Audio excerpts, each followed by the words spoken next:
Era pra esse jogo nem ter acontecido, se levarmos em conta que o gol de Nuno Moreira no final da ida foi anulado de uma forma absurda. Essa era uma partida para apenas reservas se enfrentarem com o placar já começando 3-0. Porém, como a arbitragem fez questão que competíssemos, era então uma partida para tirarmos algum proveito em meio a um calendário que vem triturando os jogadores. E nessa noite pode ter levado o PH, além de Rojas, que saiu sentindo também. Diante de 15 dias decisivos que jogaremos daqui para frente, que definirá o nosso futuro nos pontos corridos e na competição continental, poderíamos dizer que essa foi uma noite para Marino ganhar ainda mais confiança enquanto ainda se adapta para se tornar uma peça importante para o segundo semestre. Mas eu não consigo falar dos pontos positivos que poderia ter ainda o primeiro gol merecido de Rojas com a nossa camisa e mais um bom jogo de Barros e Thiago Mendes. Eu não consigo porque o erro começa justamente por aí. Estávamos diante do Paysandu com um placar de 2-0. O time reserva na última semana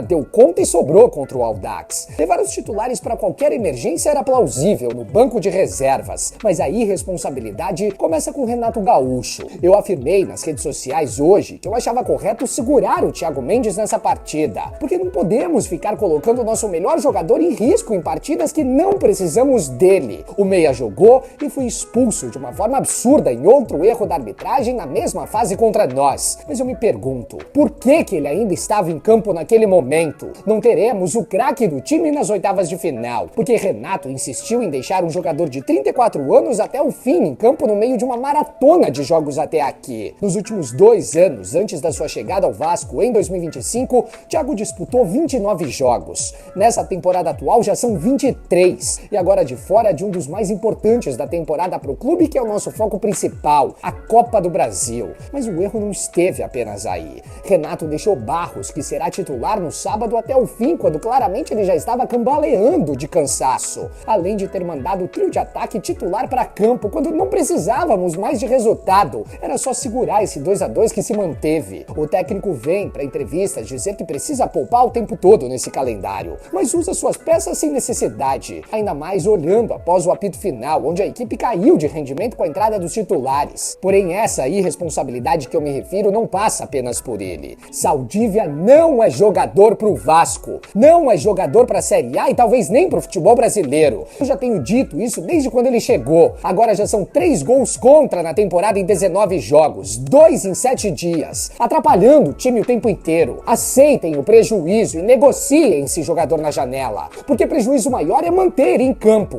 Felipe veio a público humilhar Capasso e seus representantes no último ano. O que ele irá dizer agora do zagueiro que a gestão comprou com pedido de Diniz? O gol de empate trouxe insegurança para um time que não consegue colocar a cabeça no lugar, e o segundo tempo me preocupa e muito, porque o erro fez com que todos tivessem medo de jogar futebol. Basicamente, temos muitos jogadores irresponsáveis quando confiantes, e assim entregamos gols o tempo inteiro. Mais um erro do Piton defensivamente apenas comprova isso. Enquanto, quando estão inseguros, não conseguem jogar o mínimo de futebol. Parecem crianças em campo como na segunda etapa. Era uma noite para estarmos falando de Marino, que foi o craque do jogo e poderia ter terminado com mais uma assistência decisiva. Falando também da boa atuação de Barros, Rojas e outra noite brilhante de Thiago Mendes. Porém, tudo isso perde a graça por conta de uma noite que se torna inesquecível pro vascaíno, porque sempre lembraremos de Saldívia entregando esse jogo e sentiremos a ausência do Thiago Mendes lá no segundo semestre. Mais uma consequência dessa arbitragem ridícula do nosso futebol. Pelo menos são 3 milhões de reais no bolso num confronto que era nossa obrigação, mas sempre somos nós contra nós mesmos,